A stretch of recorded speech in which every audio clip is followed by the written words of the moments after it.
स्थिरस्थाणुः प्रभुर्भीमः प्रवरो वरदो वरः सर्वात्मा सर्वविख्यातः सर्वः सर्वकरो भवः जटी चर्मी शिखण्डी च सर्वाङ्गः सर्वभावनः हरश्च हरिणाक्षश्च सर्वभूतहरः प्रभुः प्रवृत्तिश्च निवृत्तिश्च नियतः शाश्वतो ध्रुवः श्मशानवासी भगवान् खचरो गोचरोर्दनः अभिवाद्यो महाकर्मा तपस्वी भूतभावनः उन्मत्तवेषः प्रच्छन्नः सर्वलोकप्रजापतिः महारूपो महाकायो वृषरूपो महायशाः महात्मा सर्वभूतात्मा विश्वरूपो महाहनुः लोकपालोऽन्तर्हितात्मा प्रसादो नीललोहितः पवित्रम् च महांश्चैव नियमो नियमाश्रितः सर्वकर्मा स्वयंभूत आदिरादिकरो निधिः सहस्राक्षो विशालाक्षः सोमो नक्षत्रसाधकः चन्द्रः सूर्यः शनिः केतुर्ग्रहो ग्रहपतिर्वरः आदिरन्तो लयः कर्ता मृगबाणार्पणो नखः महातपा घोरतपा अदीनो दीनसाधकः संवत्सरकरो मन्त्रः प्रमाणम् परमम् तपः योगी योजो महाबीजो महारेता महाबलः सुवर्णरेताः सर्वज्ञः सुबीजो बीजवाहनः दशबाहुस्त्वनिमिषो नीलकण्ठ उमापतिः विश्वरूपः स्वयं श्रेष्ठो बलवीरो बलो गणः गणभक्ता गणपतिर्दिग्वासाः काम एव च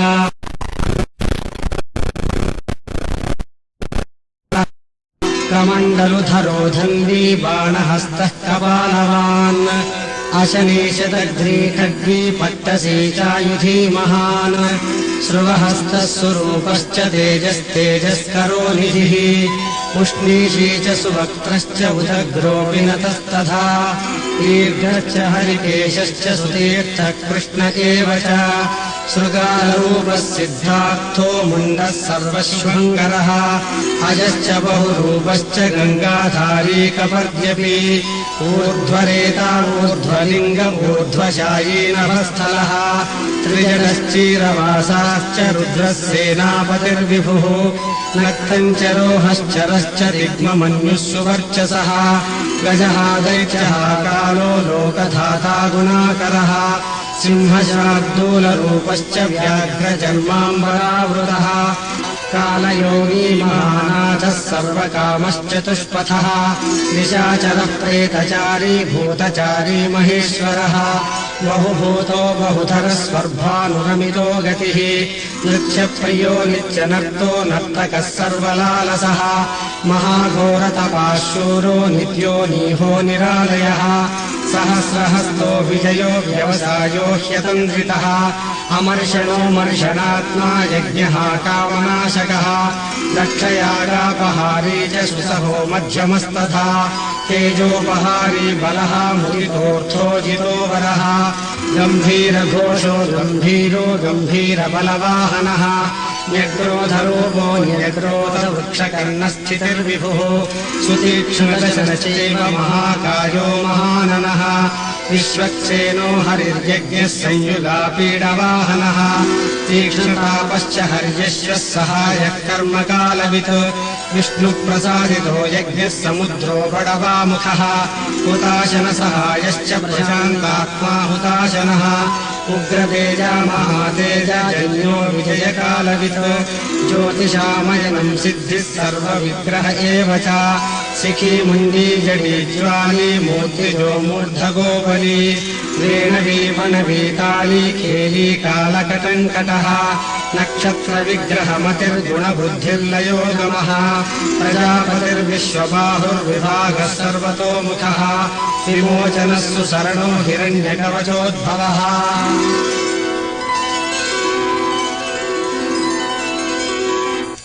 मेघजोपलचारी च महीचारी श्रुतस्तथा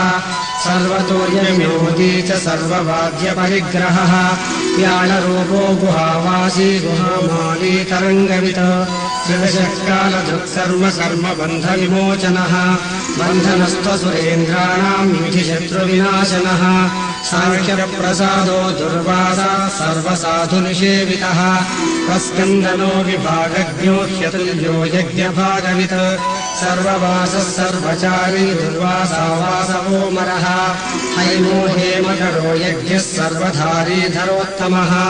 लोहिताक्षो महाक्षश्च विजयाक्षो विशारदः सङ्ग्रहो निग्रहकर्ता सर्पचीरनिवासनः मुख्यो मुख्यश्च देहश्च काहलिः सर्वकामदः सर्वकालप्रसादश्च सुबलो बलरूपभृतो सर्वकामप्रदश्चैव सर्वतः सर्वतोमुखः आकाशनिर्विरूपश्च निपातेह्यवशः खगः रौद्ररूपोऽंशुरादित्यो बहुरश्मिः सुवर्चसि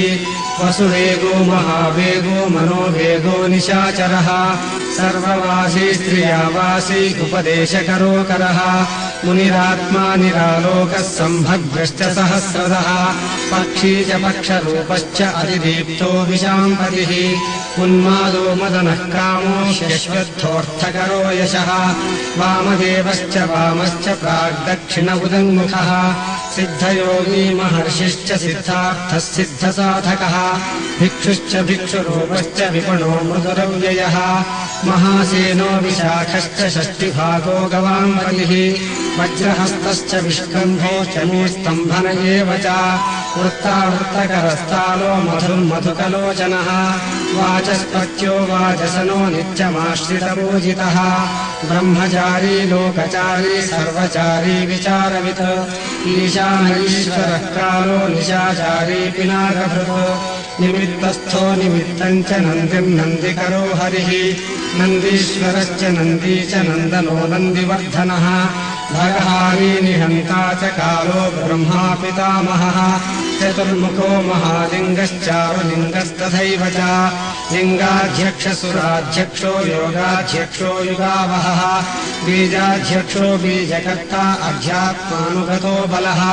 इतिहासः सकलल्पश्च गौतमोऽधनिशाकरः दम्भो ह्यदम्भो वैदम्भो वश्यो वशकरः कलिः लोककर्ता पशुपतिर्महाकर्ता ह्यनौषधः अक्षरम् परमम् ब्रह्म बलवान् शक्र एव च नीतिर्ह्यनीतिः शुद्धात्मा शुद्धो मान्यो गतागतः बहुप्रसादः सुस्वप्नो दर्पणो दत्तमित्रजित् वेदकारो मन्त्रकारो विद्वान् समरमर्दनः महामेघनिवासी च महाघोरो वशीकरः अग्निज्वालो महाज्वालो ह्यतिधूम्रो हुतो हविः वृषभः शङ्करो नित्यम् वर्चस्वी धूमकेतनः नीलस्तथाङ्गलुब्धश्च शोभनो निरवग्रहः स्वस्तिदः स्वस्तिभावश्च भागी भागकरो लघुः उत्सङ्गश्च महाङ्गश्च महागर्भपरायणः कृष्णवर्णः सुवर्णश्च इन्द्रियम् सर्वदेहिनाम् महापादो महाहस्तो महाकायो महायशाः महामूर्धा महामात्रो महानेत्रो निशालयः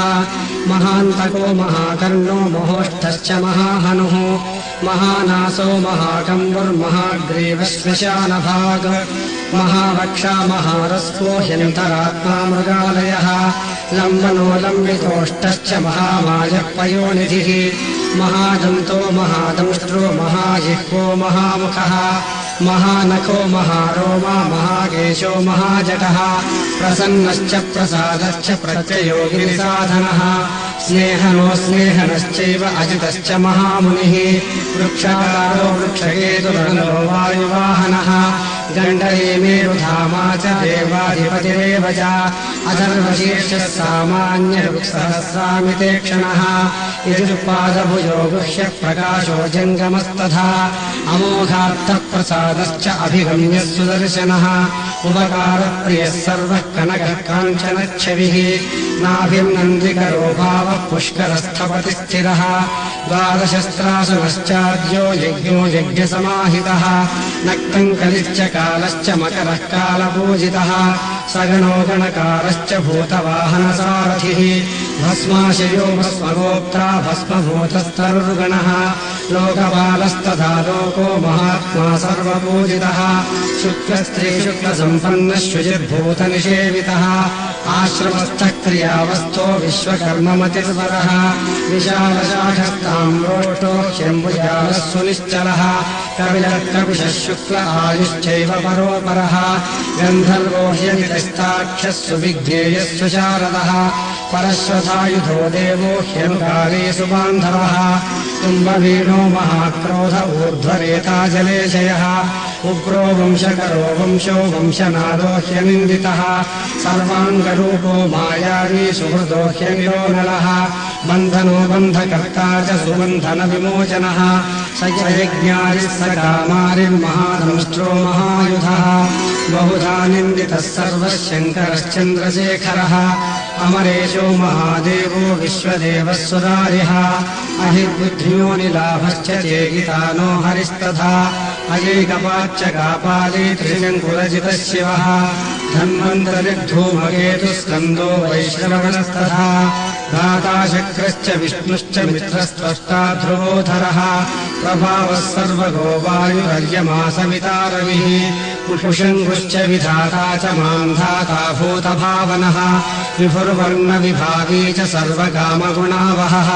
पद्मनाभो महागर्भश्चन्द्रभक्त्रो निलोनलः बलवांश्चोपशान्तश्च पुराणः पुण्यचञ्चुरी कुरुकर्ता कुरुवासी कुरुभूतो गुणौषधः सर्वाशयो गर्भचारी सर्वेषाम् प्राणिनाम् पतिः देवदेवः सुखासक्तः सतसत् सर्वरत्नवित् कैलासगिरिवासी च हिमवद्गिरिसंश्रयः कूलहारी कूलकर्ता बहुविद्यो बहुप्रदः वणिजो वर्धकी वृक्षो बकुलश्चन्दनक्षतः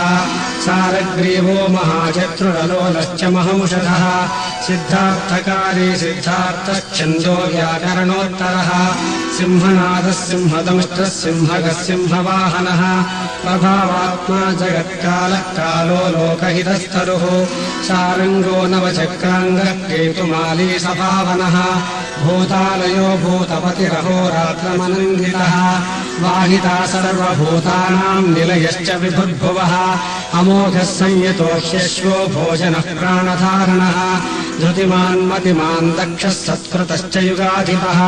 गोपालिर्गोपतिर्ग्रामो गोचर्मवसनो हरिः हिरण्यबाहुश्च तथा गुहाबालप्रवेशकः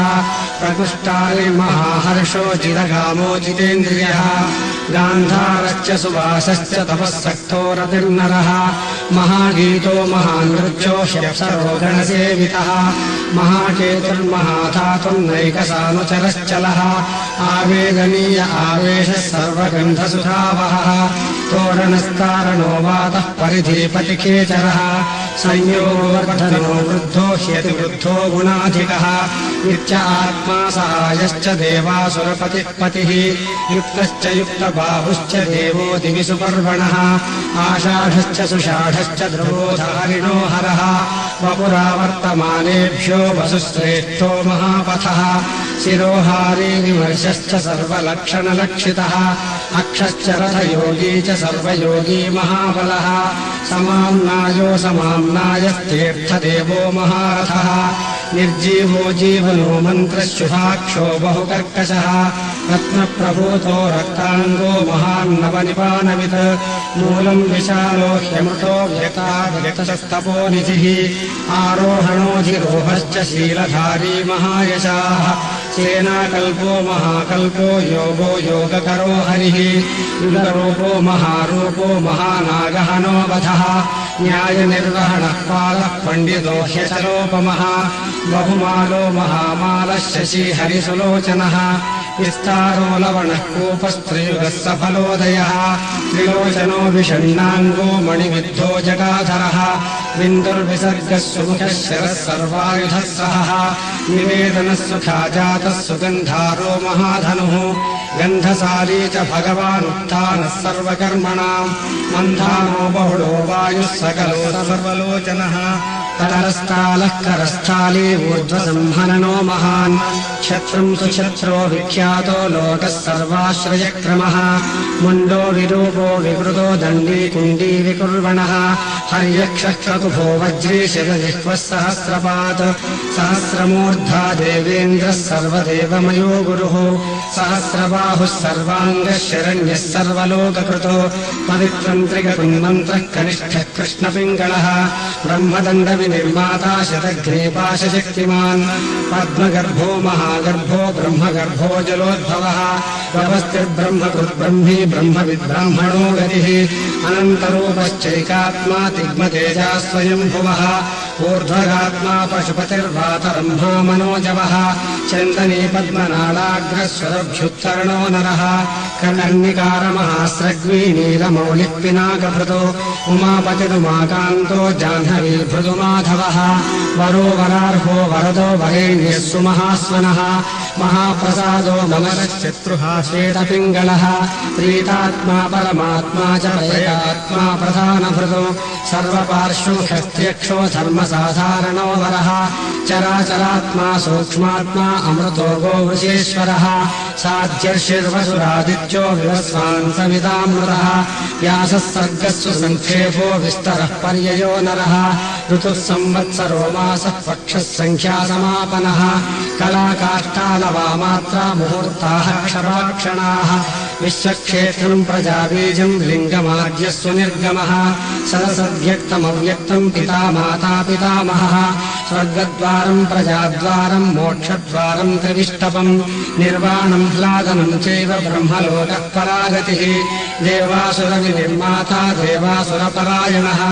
देवासुरगुरुर्देवो देवासुरनमस्कृतः देवासुरमहामात्रो देवासुरगणाश्रयः देवासुरगणाध्यक्षो देवासुरगणाग्रणीः देवादिदेवो देवर्षिर्देवासुरवरप्रदः देवासुरेश्वरो विश्वो देवासुरमहेश्वरः सर्वदेवमयोचिन्त्यो देवतात्मात्मसम्भवः उद्भिद्विक्रमो वैद्यो विरजो नीरजोमरः ईड्यो हस्तीश्वरो व्याघ्रो देवसिंहो नरर्षभः विबुधोग्रवरः सूक्ष्मः सर्वदेवस्तपोमयः सुयुक्तः शोभनो वज्री पापानाम् प्रभवो ज्ञेयः गुहः कान्तो निजः सर्गः पवित्रम् सर्वपावनः शृङ्गी शृङ्गप्रियो बभ्रो राजराजो निरामयः अविरामः सुरगणो विरामः सर्वसाधनः ललाटाक्षो विश्वदेवो हरिणो ब्रह्मवर्चसः स्थावराणाम् पदिश्चैव नियमेन्द्रियवर्धनः सिद्धार्थः सिद्धभूतार्थो चिन्त्यः सत्यव्रतशुचिः प्रदाधिपः परम् ब्रह्म भक्तानुग्रहकारकः विमुक्तो मुक्ततेजाश्च श्रीमान् श्रीवर्धनो जगत्।